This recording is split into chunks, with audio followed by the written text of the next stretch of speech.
I live by the water now. Mornings smell like salt and soap, and gulls draw slow white lines in the sky.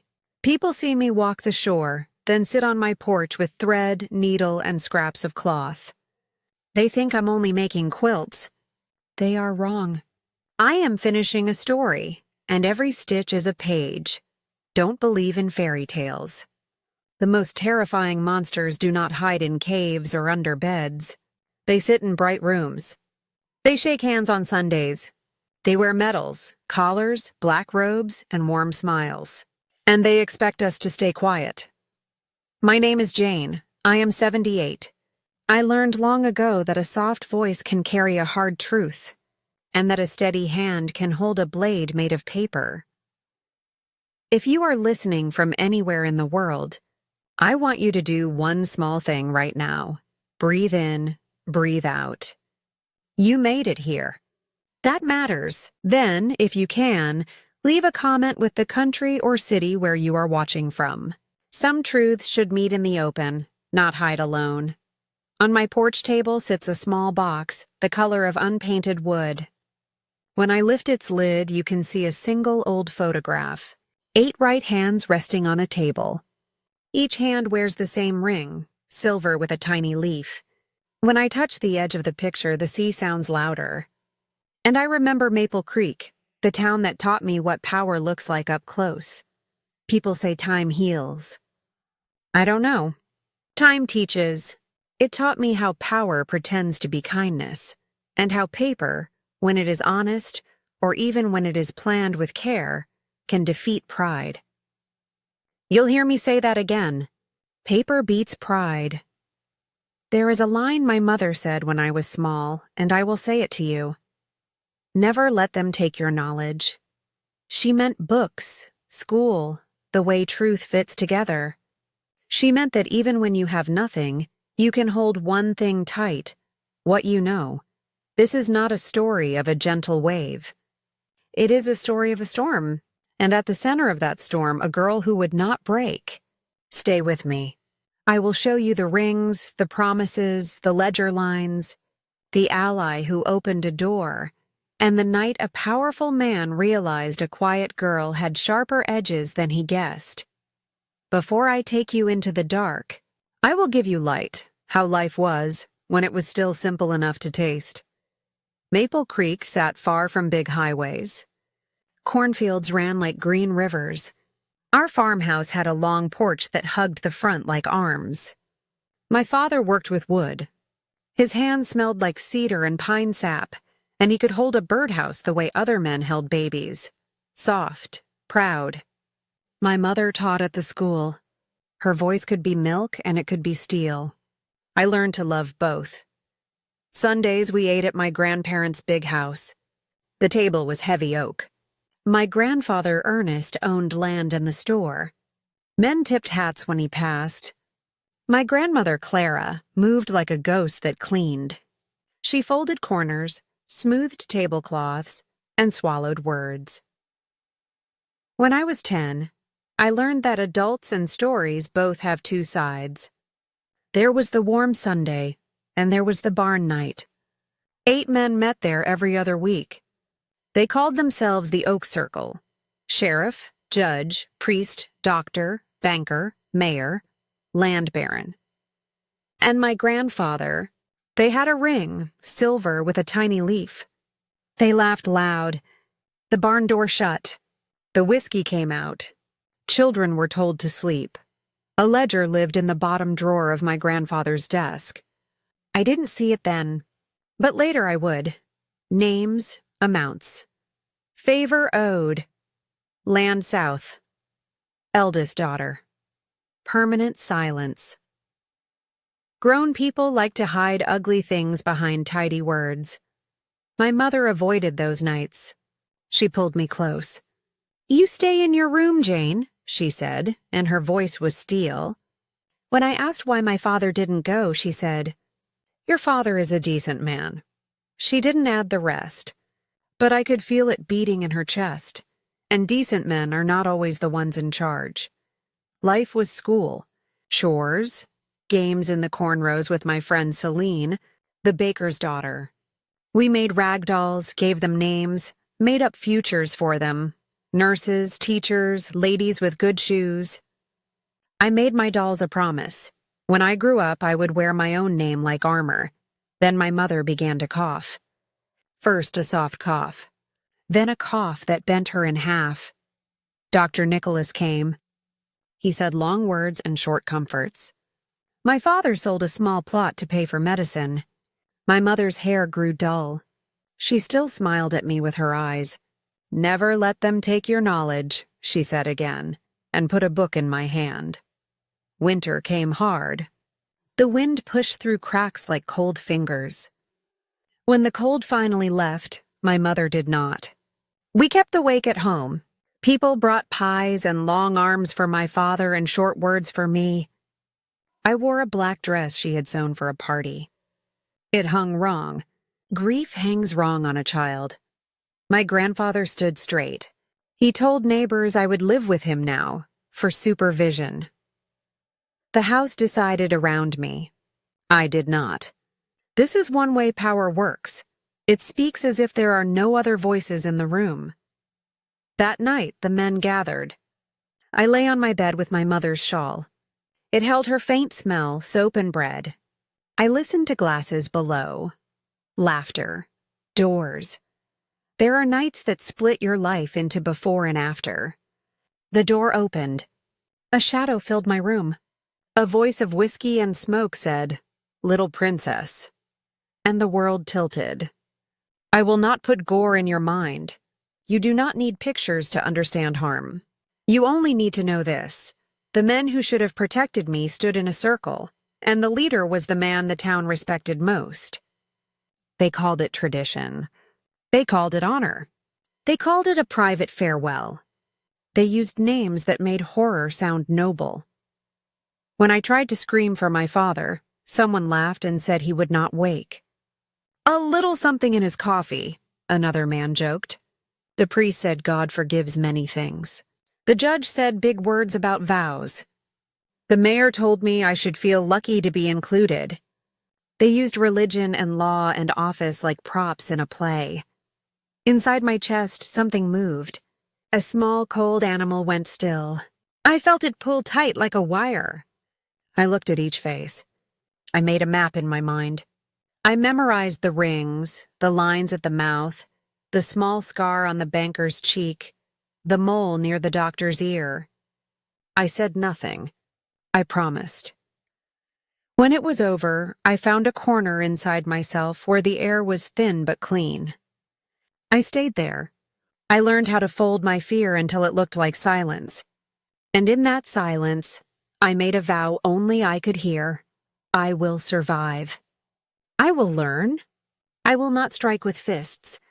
I will use what you worship against you, your standing, your rules, your paper.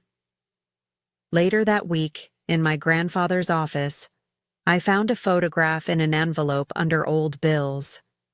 8 hands on a table, each with that leaf ring. In the bottom margin, faint pencil. OC, 1957. I slid the photo inside my diary and hid both under a loose floorboard. When I held the picture, my fingers shook. Not from fear this time, from certainty. Paper beats pride. At the burial the next morning, I stood neat and quiet. Men shook hands. Women passed tissues. My grandfather squeezed my shoulder for the town to see. My eyes looked at the horizon and saw a straight line I planned to walk for years. A line out. I moved into the big house on the square. The hallways were wide and dark. The clocks were always 10 minutes fast, like the house wanted to rush me. I learned to lock my door and push the dresser against it. I kept scissors under my pillow. I slept in 2-hour pieces. My grandmother Clara taught me chores. She never looked me in the eye for long. She said, "A woman needs to learn to serve." The sentence came out flat like a grocery list item. I think her heart lived in a small room with a locked window. Sometimes silence is not consent. Sometimes silence is the only sound a prisoner is allowed. School became my thin slice of sky. I read fast. I answered softly. The teacher said I was gifted. I was not gifted. I was training. Words were tools. Numbers were proof. The world ran on paper and proof. If I could read it, I could move it. Every 2 weeks, the men met. Laughter filled the main room. The smell of smoke climbed the stairs. My door stayed locked, but I learned the house breathes. A vent near my desk carried voices up from the office below. If I lay very still, I could catch names, cash amounts. Parcel South. Judge will sign Monday. Girl from... The rest blurred. I wrote what I could in a notebook with a plain brown cover. Names, dates, arrows. I kept the notebook under the same floorboard as the photograph. I passed the judge's house one afternoon. His wife stood watering roses. She lifted her sleeve a little too far by accident and pulled it down quick. Bruises are another kind of receipt. They fade fast. That is why paper matters more. My father visited Sundays, clean shirt, tired eyes. He smelled like sawdust and something sharp. He asked if I liked living in town. I'm fine, I said with a good child's smile. How do you speak when the people in the room stand between you and the truth? You don't. You store. You plan one autumn evening. Voices downstairs rose and fell like a small storm. I slid to the stair, stayed in the shadows, and listened. The doctor urged caution. The banker wanted silence. My grandfather's voice was calm, sure. She is smart, he said. Like her mother. She needs structure. My skin went cold. I went back to my room and shook without sound until I felt that tight wire inside me again. The wire steadied me. That night I opened the office door with a spare key I had seen once my grandfather hide in a frame. Moonlight cut the desk in half. The bottom drawer held a ledger. The handwriting was neat. Line after line, town names, favors, repayments, cash, land, girls. In the last third, I saw one small line. Annabelle, TB advanced treatment unavailable.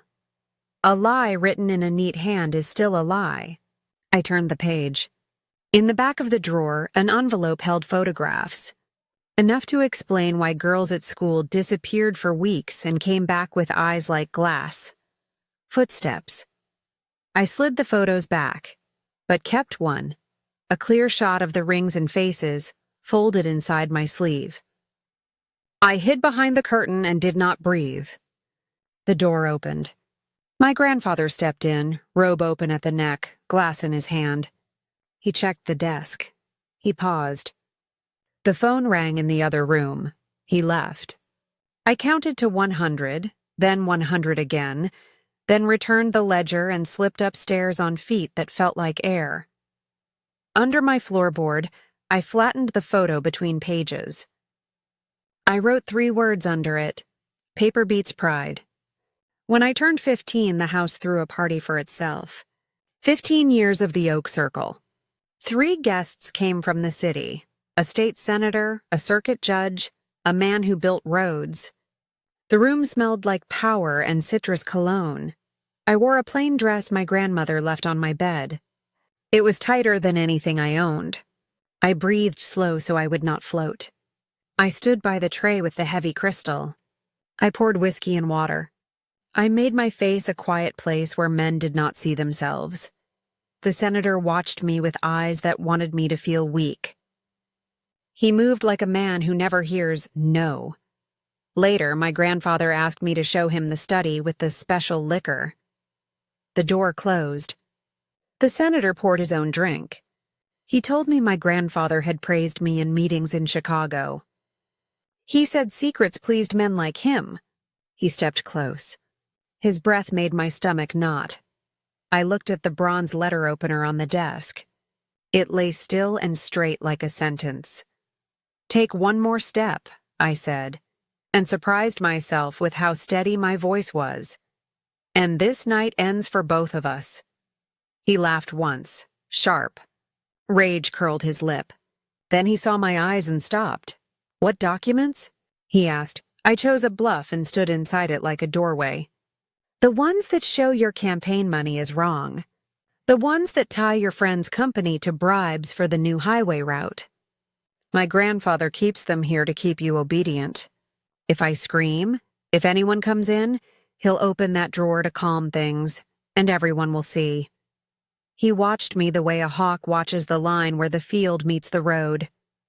He did not believe me fully. He did not disbelieve me either. That space between is where a plan lives. "You're clever," he said at last. He adjusted his tie, the small act of a man who needs control back. "I'm leaving." This conversation did not happen. "It happened," I said, "and it stays in this room." When he left, the noise in the other room changed shape. Doors opened, closed. My grandfather came in with heat in his face. "What did you say to him?" "The truth." "What truth?" "That your paper could ruin him." He went from red to pale the way a room goes from day to night. "You don't know what you are playing with." "I know enough," I said. "I know you want me quiet more than you want me near. Send me to school, far. Tell the town you are generous. Keep your face. I will keep mine." He studied me as if I were a line in his ledger he could not balance. Power likes obedience. It respects leverage more. He nodded once. "Chicago. Boarding school. You leave next week." "One more thing," I said. "If anything happens to me, that photo under your old bills won't be where you left it." His mouth tightened. "You think paper protects you?" "Pride makes men careless. Paper keeps score." He told the town I had earned a scholarship. He told my father I was headed for a good future. He did not tell anyone the truth. He never had. Our Lady of Sorrows looked like a castle with high windows and narrow smiles. The nuns were strict but fair. Sister Constance had a face like winter and eyes like early spring. She read me fast. "Some people do." "Your grandfather left instructions," she said the first day. "You don't leave without written permission. No unapproved visitors." Her voice was calm. Then she added, "Inside these walls, you are safe." Some words are a blanket. Those were. For a time, I did what I always did: watch, learn, write. I filled notebooks, case notes on how rules are made, how rules are broken, where paper moves faster than rumor. I learned how to ask for records the right way, how to read lines and between lines, how to file what others forget to copy. Education was not only facts. It was a kit. Sister Constance asked me to help in the library. On a gray afternoon, while I repaired a torn page with clear tape and light hands, she said, "Your mother studied here." My throat pinched. She did? She was bright. She left for university. She returned to Maple Creek. For a long breath, neither of us spoke. The quiet had weight.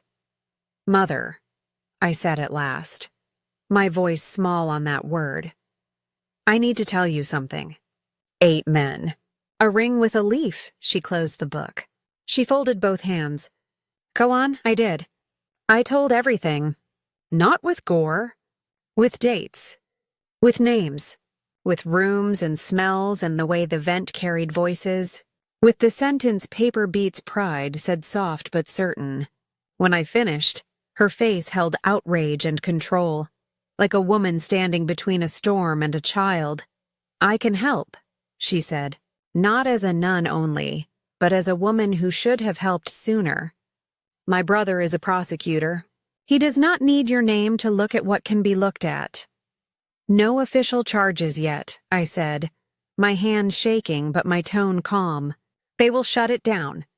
They will come for me. I need a longer path." She nodded.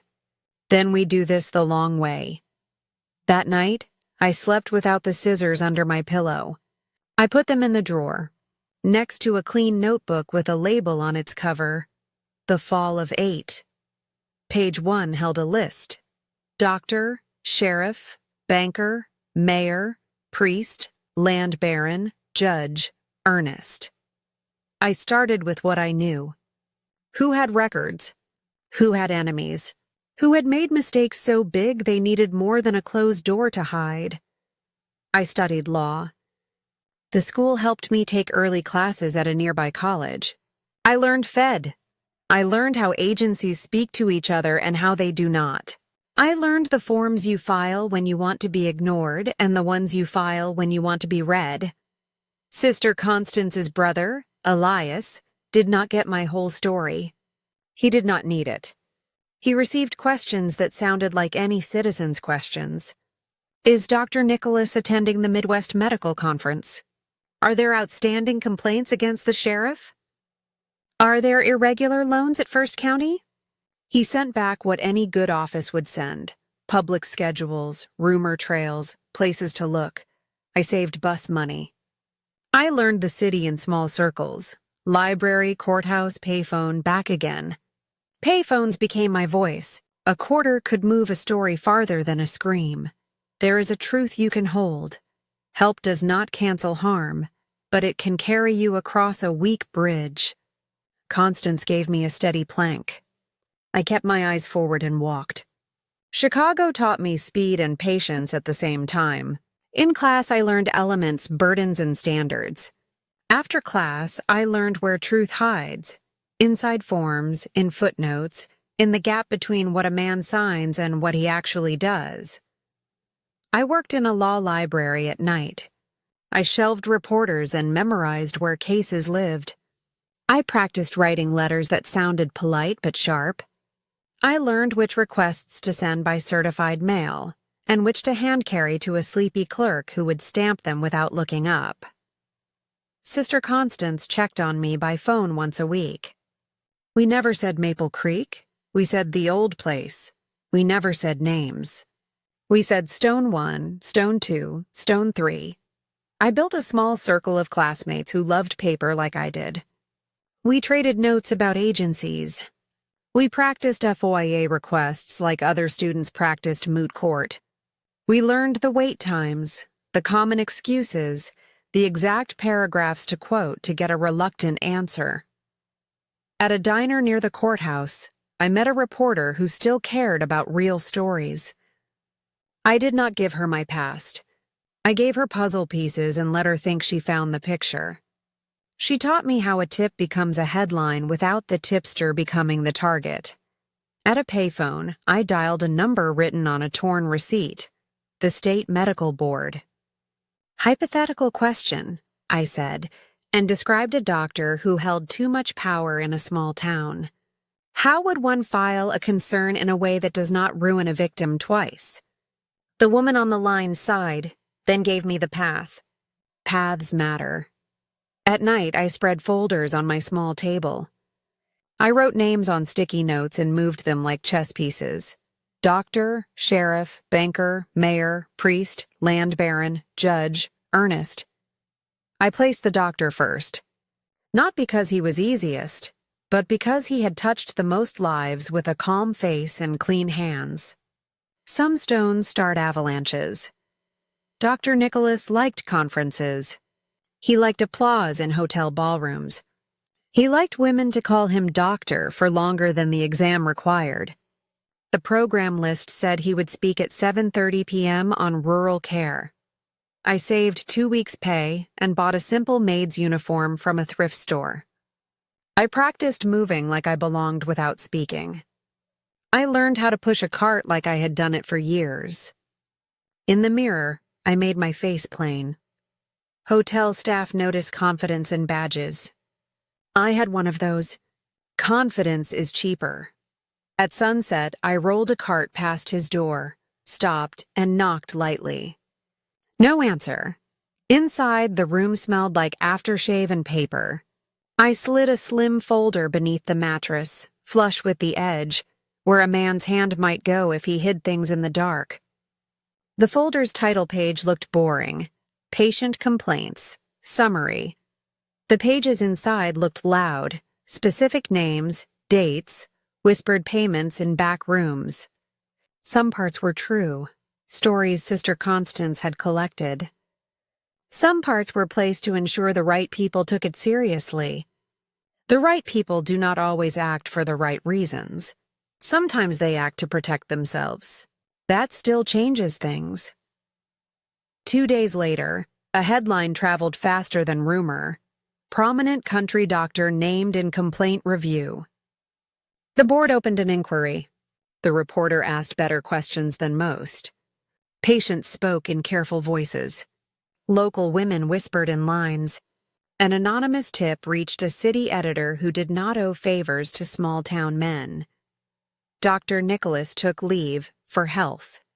He did not return. Quiet settlements followed. He moved away. His name grew small. I did not dance. I did not smile. I closed my eyes and thanked my mother for her sentence. Never let them take your knowledge. Knowledge had made a door. I had walked through. The sheriff wore his badge like a shield and a key. He ran favors and fear through the same office window. On paper, his accounts were clean. Off paper, they were muddy.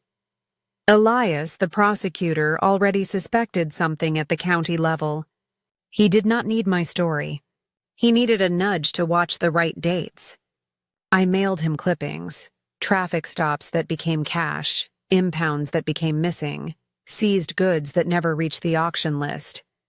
I used a different return address each time. I wrote in block letters. I never used my own words for sensitive claims. I quoted what the sheriff had signed. An internal affairs officer with a tired face and a straight back began to appear in town. Audits followed. Deputies talked after shifts when no one was counting. It took months. Quiet justice is slow. But one morning, the badge left the sheriff's chest and went to a plain envelope on a desk. Charges came next. A jury that had feared him for years found courage when given numbers and dates. The banker fell like a rotten beam when you touch it. Federal auditors flagged a pattern of loans to ghost companies with strong names and empty rooms. Wire records told a story he had hidden under smiles. A junior auditor who had grown up in a town like mine refused to let it go. The bank was reorganized. The banker resigned to spend time with family. Time with family feels different when you spend it without a title. In the bakery, women stood closer in line and spoke softer but freer. Did you hear? They say, my cousin. Even people who still loved the old stories looked down at their hands when the new paper came out. Paper beats pride. The mayor had a public smile and a private door. A private investigator, recommended by the reporter, watched a pattern for 6 weeks. The pattern was not crimes at first. It was days gone missing, city calls unanswered, expenses signed fast. Then came photos he would never show his own children. Anonymous letters found their way to a home where love had been underfed for years. When the family storm hit, the city storm followed. Misuse of funds is a phrase that looks small in print and big in a courtroom. The mayor did not wait for a verdict. He stepped down. The next election was quiet and hard. Voters had learned a new word: enough. The priest wore sorrow like a garment. He spoke of mercy. He asked for trust. Girls who had been told they would never be believed came forward one by one after one brave voice broke the wall. Constance found them a lawyer with soft hands and a spine of iron. The diocese moved slow until the press moved fast. Then the diocese moved the priest. They called it reassignment for reflection. We called it exile. It was not full justice. It was a door closing. The land baron had built his empire on clever paper and cowardly silence. In a dusty archive, a clerk who loved old maps rolled out lines that did not match new deeds. A notary book a century old told a story of a farmer's loss that had never been counted. A class action grew from small voices stitched together. When a city firm took the case pro bono, the land baron laughed. He stopped laughing when a judge signed a preliminary order, and the first half of his holdings turned back into names on family trees. On the courthouse steps, a woman who had never spoken to me said, "For my grandmother." I nodded. I could not speak. The judge believed he stood above the storm. He had written orders that shaped lives. He had sent men to prison with a cough and a pen. He had also taken calls he should not take. Elias had been suspicious for years. A new device recorded what the judge said when he thought he was alone on the line. He traded favors in phrases that sounded like weather reports. A sunny outcome. Clouds clearing for our friend. Words that mean nothing until they mean everything. The Judicial Committee speaks in careful memos. One such memo recommended retirement to preserve confidence. The judge agreed. He kept his pension. He lost his power. Sometimes that is how a system saves face. Sometimes that is the only way a door opens at all. My grandfather outlived them all as titles. He did not outlive the consequences. He watched the circle collapse like a barn in slow motion. He grew small in his big chair. He stopped walking to the store at noon. People still nodded. Fewer men took off their hats. When the call came that he had had a stroke, I felt nothing for a long minute. Then I felt my mother's hand on my shoulder, as if she were telling me to stand up straight. The hospital room smelled like plastic and lemon. Machines hummed like tired bees. My grandfather's face had folded into itself. He looked at me and away. He saw the suit, the steady hands, the quiet eyes. "It was you," he said. His voice was a dry leaf. "It was paper," I said. "And time. And women who would not stay quiet." "Why?" he asked.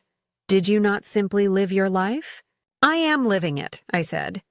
"You taught me what needed to be removed so life could grow." He closed his eyes.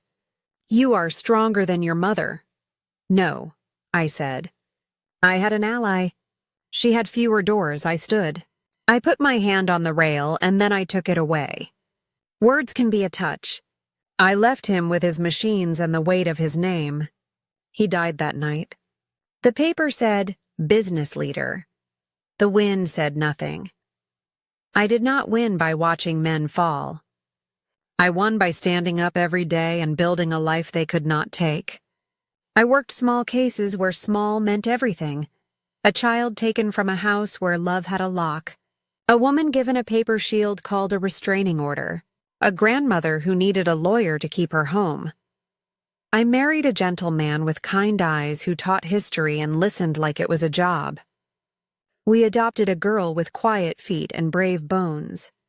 We named her Lucy. She learned to laugh in rooms that once held only worry. She grew into a woman who sits with broken people and helps them gather their pieces. She says I taught her to do that. I say she taught me that healing is a craft, not a miracle. When the sea called, I answered. A storm came. Houses broke. People cried. I threaded a needle and made a quilt for a girl with salt on her cheeks. "It looks like a rainbow," she said, and held it like a flag. I made another and another. I sewed names into hymns, small names, names that might be lost in big stories. I placed a tiny leaf on the back of each quilt and turned it upside down. A reminder that symbols can be taken and remade. Sometimes at dusk, my grandchildren sit on the porch steps and ask for the promise story. I tell them the short version. I say, a girl made a promise in the dark. She kept it with paper and patience. I do not give them the ugly. I give them the useful. I give them my mother's sentence. Never let them take your knowledge. If you are listening now and the past still sits on your chest like a stone, hear me. Your breath is a receipt that you survived. You do not have to forgive to move forward. You can build something warm from torn things. It takes time. It takes one ally. It takes a plan that starts small and is repeated until the door opens. Tell me one receipt you kept. A diary line, a date, a photo, a message that reminded you of your strength. Share it in the comments so someone else can find theirs. If this story helped you breathe, subscribe. I will be here next week with another true story told in a calm voice, with open loops that pay off, and a promise: paper beats pride. Where did you find your first safe door? Come on below. Subscribe for more quiet victories.